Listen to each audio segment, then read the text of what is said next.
Calcium और sodium की मात्रा ज्यादा पाई गई तो गवर्नमेंट ने उसको बैन लगा दिया, रोक दिया मैगी पर। तभी बाबा रामदेव को पता चला तो उसने मौके का फायदा उठाया। जो ही मैगी पर बैन लगा, पतंजलि की मैगी लेकर के बाबा रामदेव जी आ गए। पतंजलि की मैगी एक आंख मारते ही तैयार। क्या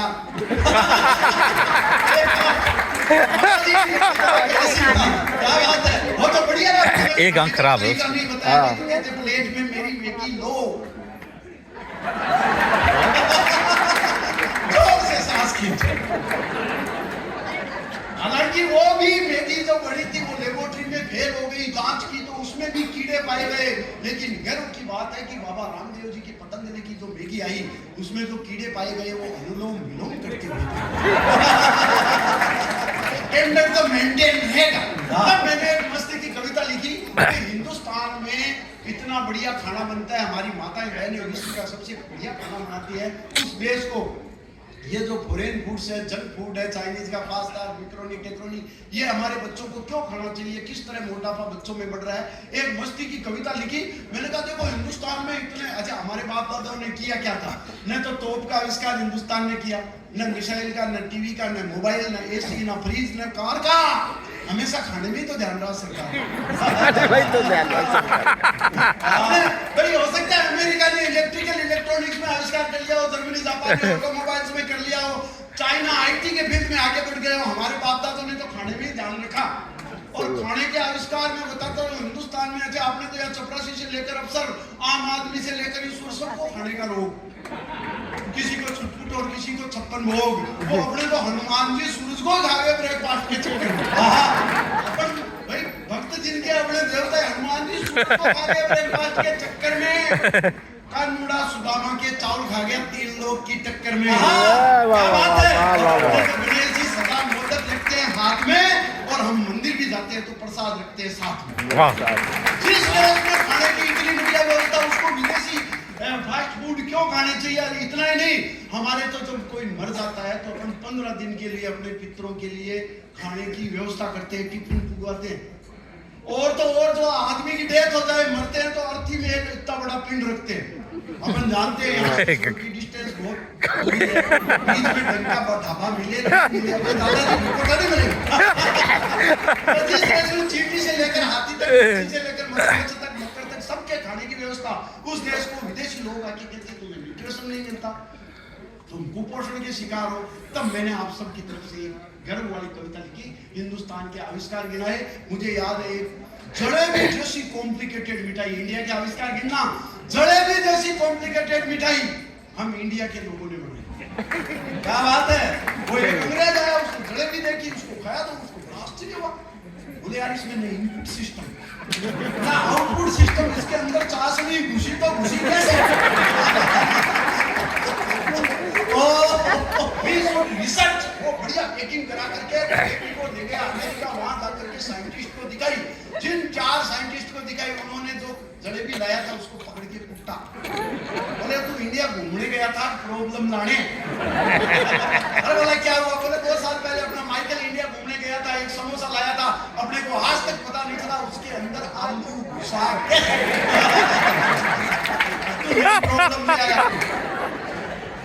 जलेबी जैसी कॉम्प्लिकेटेड मिठाई हम इंडिया के लोगों ने बनाई। और अगली पंक्ति पर तो आप ऊपर वाले नीचे वाले पूरा सदन केसर देव मारवाड़ी की एक लाइन पर तालियां बजाने के लिए मजबूर हो जाएगा, क्योंकि ये मेरा पूरा हिंदुस्तान में देखा हुआ है।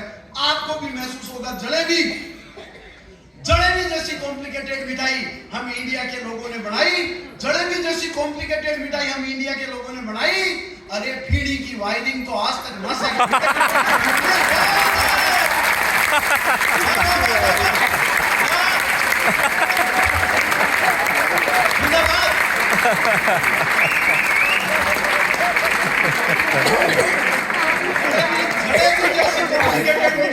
हम इंडिया के लोगों ने बनाई। अरे पीढ़ी की वायरिंग तो आज तक नासा के वैज्ञानिकों के समझ में नहीं आई। और बिना झिक मशीन के हम इमरती पर कर देते हैं कढ़ाई। और बिना ड्रिल मशीन के घेवर में छेद कर देता है अनपढ़ हलवाई। ये बात है हिंदुस्तान की। जलेबी जैसी कॉम्प्लिकेटेड मिठाई इंडिया के लोगों ने बनाई। पीढ़ी की वायरिंग तो आज तक नासा के वैज्ञानिकों के समझ में नहीं आई। बिना झिक मशीन के कर देते मेरी मर्जी पर कढ़ाई, बिना ड्रिल मशीन के घेवर में छेद कर देता है, इन पर डलवाई। और गुलाब जामुन में गुलाब न जामुन का प्रयोग।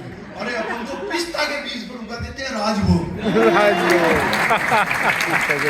अपन तो पिस्ता के बीज पर उगा देते हैं राजभोग। उस देश के लोगों को कहते हैं तुम्हारे न्यूट्रिशन नहीं मिल रहा, तुम कुपोषण के शिकार हो।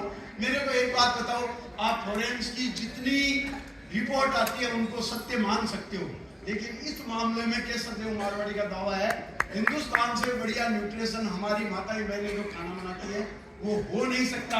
और क्यों नहीं हो सकता बता रहा हूँ, कारण बता रहा हूँ। बताओ। हाँ, वो कह रहे हैं हमारे बाप दादाओं को न्यूट्रिशन नहीं मिला, कुपोषण के शिकार हुए, ढंग का खाने का नहीं मिला। मेरे को एक बात बताओ, हमारे बाप दादाओं को ढंग को खाने का नहीं मिला, न्यूट्रिशन पूरा नहीं हुआ, तो भी हम 140 करोड़ पार कैसे हुए? सही बात। ढंग का मिल जाता तो चांद को प्लॉट कर डाल रहे हो। ढंग का नहीं मिलता, कुपोषण के शिकार हो। अरे जिस देश की आबादी, हम चाइना को तो पार करके विश्व गुरु बन चुके हैं, और 140 करोड़ पार कब? जब हर दूसरे घर में पति पत्नी के बीच में संबंध ढंग के नहीं है। हर तीसरे आदमी को सच्चा प्यार नहीं मिला। 25% आदमी मर्दाना कमजोरी के शिकार हो गए, कमरा नंबर 302 पे पंगाने का इंतजार करते हैं। हर चौथे घर में बहू को पड़ोसन ने कुछ करवा दिया, बाबा जी की ओर लिए फिर रहे हैं। और इतना ही नहीं, 25% लोग जेलों में पड़े हैं, कोई परदेश कमाने के लिए पड़ रहे हैं, कोई पी पीवा के नाली में पड़े, तो भी 140 करोड़ पार। और इससे भी मजेदार, इस देश के शीर्ष नेतृत्व है, मोदी जी, योगी जी, राहुल गांधी,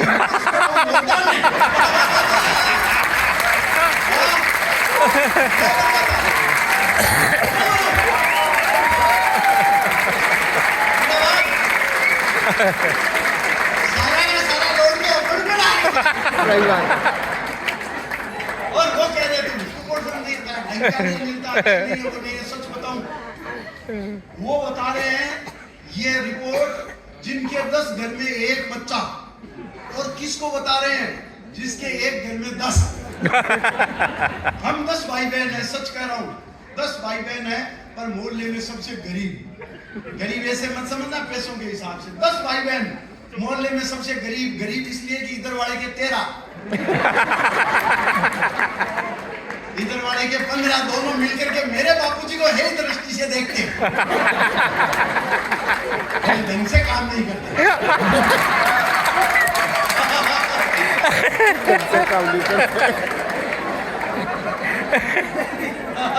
और मजेदार बात है, तो ये नई पीढ़ी के बच्चे भी छोटे अंग्रेजी में आई लव यू करते रहते। मेरे बापूजी ने मेरी माँ को कभी आई लव यू नहीं कहा।